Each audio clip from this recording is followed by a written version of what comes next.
J'ai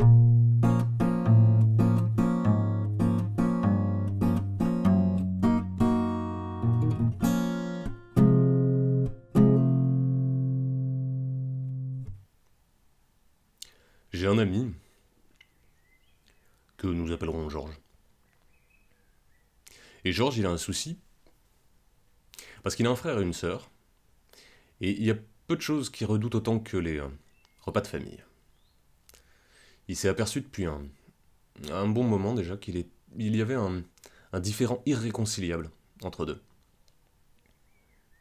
Là, évidemment, on dira à Georges, bah oui, on a compris, il y en a un de droite et l'autre de gauche. Mais en fait, même pas. Parce que juste ça, à la limite, ce serait pas grave pour mon pote Georges. Mais le vrai souci, c'est que ça se manifeste en caricature, en posture.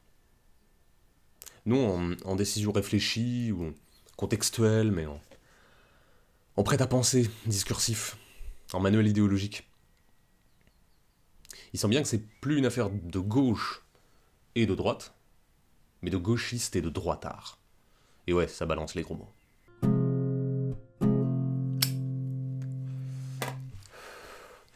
Ça a commencé il y a déjà quelques années, quand au cours d'un de ces repas de famille, ça a parlé d'un match de Roland Garros à venir.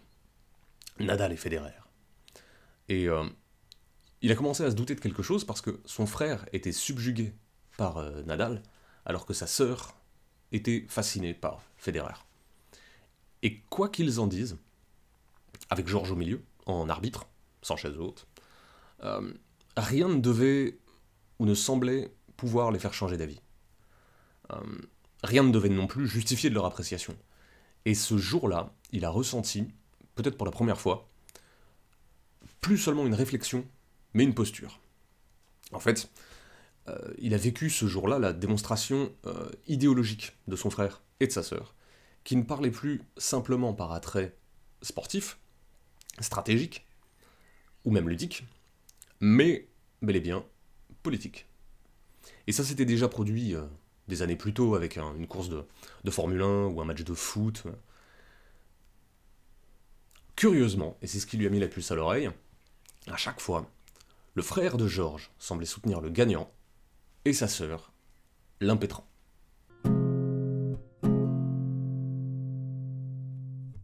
Et lorsqu'il s'est rendu compte de ça, lui sont revenues en tête toutes les fois où cette dichotomie, cette analogie, s'était appliquée sans qu'il s'en rende compte, quel que soit le sujet.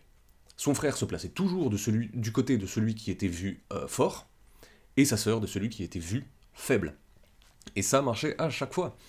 Les patrons, les ouvriers, les policiers, les manifestants. Nadal, Federer. Alors, oui, à l'époque, Federer était champion du monde, mais sur terre battue, Nadal était réputé imbattable. Je précise, parce que sinon je vais me prendre des nuées de debunkers de tennis. Et il faut faire attention à eux, parce qu'ils ont un lobby qui doit être aussi sanguinaire que celui de la SACEM. Ça a commencé à gonfler, mon pote Georges, quand il s'est rendu compte de la systématicité avec laquelle ses proches prenaient parti. Sa sœur prenait toujours la défense de celui qu'elle voyait comme la victime. Ce qui est, pour un droitard comme son frère, une posture de gauchiste très irritante. Car cela peut permettre du bon, c'est-à-dire une proportionnalité de l'attention, qui vise à ne pas toujours se focaliser sur les trains qui arrivent à l'heure. Ça opère un nivelage vers l'équité. Nivelage vers l'équité qui permet au petit, à celui qui n'a pas l'attention d'habitude, d'en obtenir. Ou d'être défendu quand personne ne semble s'en soucier. Ça, c'est un bienfait de la position de gauche. Le point négatif, le point gauchiste, que Georges sent de plus en plus souvent, c'est qu'il est assez facile de s'habituer à défendre la victime, non en ce qu'elle est victime, mais en tant qu'elle est victime. Et là, ça s'écroule. Ça s'écroule parce qu'on ne défend plus une personne face à une injustice reçue, mais une idée de personne face à une injustice perçue. Et on peut du même coup oublier que parfois la victime de l'un est le quiproquo de l'autre, que la victime d'un soi-disant déni de liberté peut être un bourreau qui sommeille, et je pense que j'ai pas besoin d'expliciter. Et soyons fous, on peut même aller jusqu'à défendre un criminel face à un gouvernement qui le traque depuis lurette. Le fait est qu'il est, il est bel et bien criminel, mais en tant que victime perçue, on se doit de le défendre pour la beauté de la défense de l'opprimé. Et je pense que là non plus, j'ai pas besoin d'expliciter. Le frère de George, lui, il se range le plus souvent du côté du vainqueur. Et forcément, pour une gauchiste comme sa sœur, c'est un parti pris insupportable. Ça part d'un bon sentiment, ou d'un sentiment juste, car qui dit vainqueur dit réussite. Et il est logique, voire naturel parfois, que ce qui marche soit favorisé. Il serait stupide de nier le succès d'une méthode ou d'une carrière sous prétexte que d'autres ne parviennent pas à la même réussite. Savoir distinguer la démarche qui gagne de celle de l'enlisement dans un monde qui sera toujours quelque part injuste, hein, c'est un bienfait de la vision de droite. Alors qu'à contrario, le méfait du droitard, c'est que c'est ce qui marche. Ce qui marche, c'est à remettre en question. Si ce qui marche, c'est le gain systématique, alors où vont les démarches qui ne s'axent pas sur le profit? Est-ce que gagner, c'est réussir, en fait? Est-ce que gagner, c'est réussir? Et si oui, qu'est-ce qui empêche notre brave droitard de faire le pont avec avec le darwinisme social le plus excessif? Si la solution victorieuse, c'est la seule à mériter d'être considérée, que fait-on des inaptes? Et forcément, pour moi, qui suis un artiste, handicapé, je serais certainement le premier à obtenir un aller simple pour Treblinka, ce qui ne me rassure pas. Bref, mon ami George, il a un souci, parce que il peut pas blairer le culte de la victime, mais pas plus que celui du vainqueur. Ni les gauchistes, ni les droitards. Et il est pas macroniste, hein, George. Il est pas apolitique non plus. Il a pas de problème, en fait, avec la droite. Il a pas de problème avec la gauche. Il a un problème avec les gauchistes et les droitards, avec les absolus. Il a un problème avec la systématique, en fait.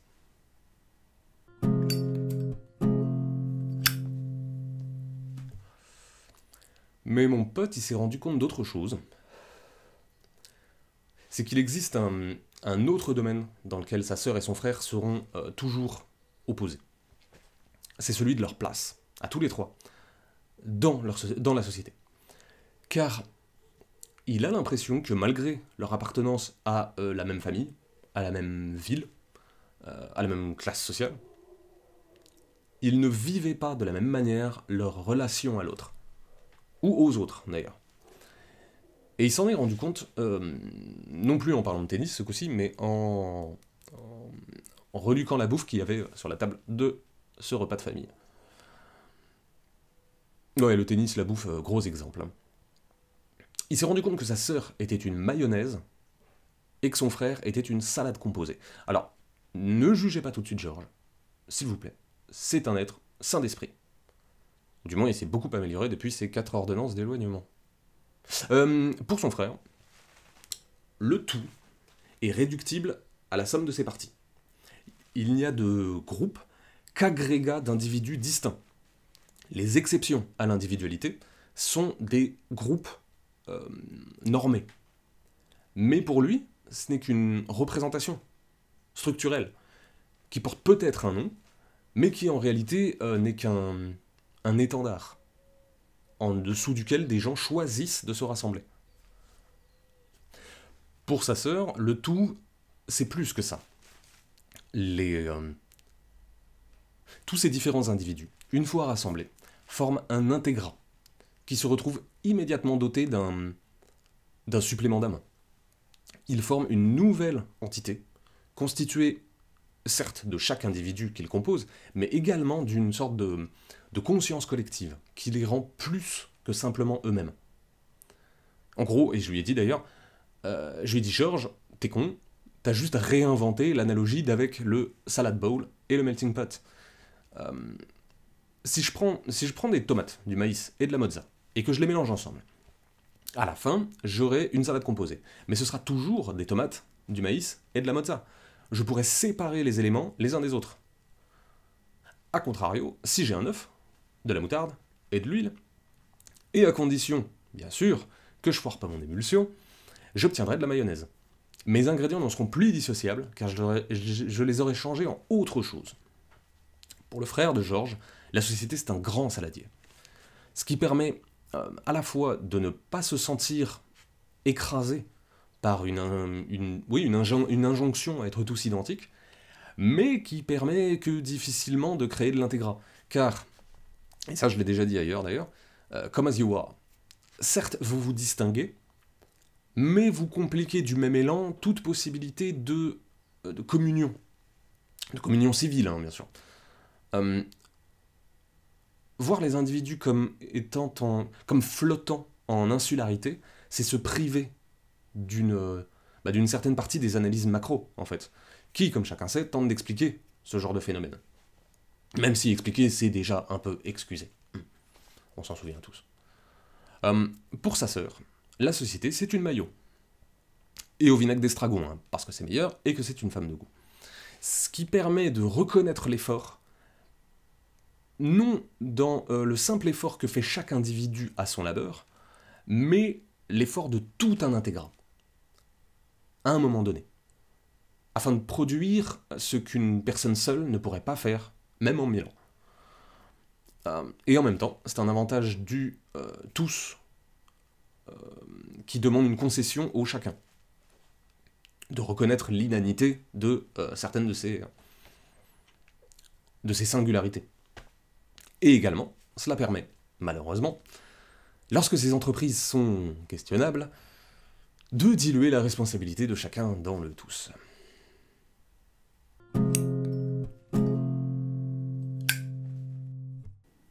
Et bien sûr, comment ne pas parler des gauchistes et des droitards, sans parler des extrêmes qu'amènent ces postures. On va faire court, parce qu'elles ne seront en fait qu'une sorte d'exagération, en fait, ou de récupération, des tendances qu'on a déjà mises en lumière. Le gauchiste de l'extrême penche outrageusement vers l'égalitarisme. Ce qui, dans un monde injustement pluriel, ne peut que créer de la dissension, car ne s'articulant qu'autour d'une une utopie du tous pareil, tous même niveau, qui confond l'égalité devant les lois éthiques et égalité devant les lois culturelles. À défaut d'un autre terme peut-être plus pertinent, ça mériterait certainement d'être mieux défini. Le droitard de l'extrême, lui, récupère volontiers le culte de la victime du gauchiste, mais pour l'utiliser à son compte, non pour défendre l'autre. Alors, bon, parfois il est effectivement la victime, mais le plus souvent il s'estime victime, et use de ce procédé pour proposer un schéma dans lequel il est au centre, en fait, du monde, qui lui veut forcément du mal, et dans lequel il usera de tous les témoignages, de toutes les impressions, de toutes les anecdotes, pour dresser ce qu'on pourrait appeler la création de victimes.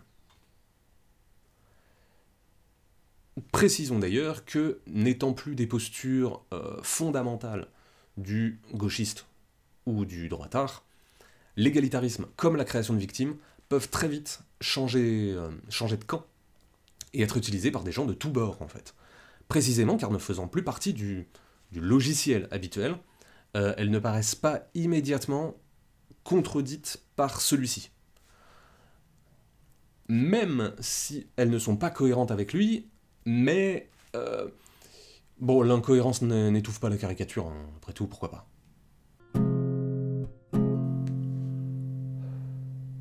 Et en parlant de caricature, justement, avec mon pote Georges, on a défini une sorte de patron. Mais c'est pas évident, c'est pas suffisant pour une analyse quelconque. Ça exprimait simplement que tout est réductible. Et que c'est intéressant, parfois, souvent même, d'aller à l'os, à la racine, avant d'intégrer les différents éléments qui constitueront le tronc, puis la myriade de nuances qui formeront les branchages. Mais les sujets sont toujours plus compliqués qu'une analyse réductive comme celle-ci. Donc, pas de méprise.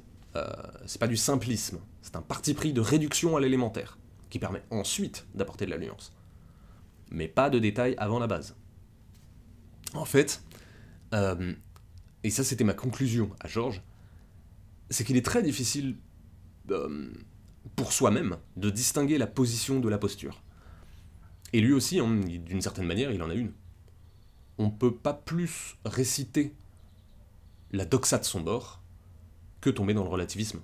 Et dire que s'il y a grille de lecture, c'est tout est forcément biaisé. De toute façon, mon pote Georges, il veut pas se brouiller, ni avec son frère, ni avec sa sœur.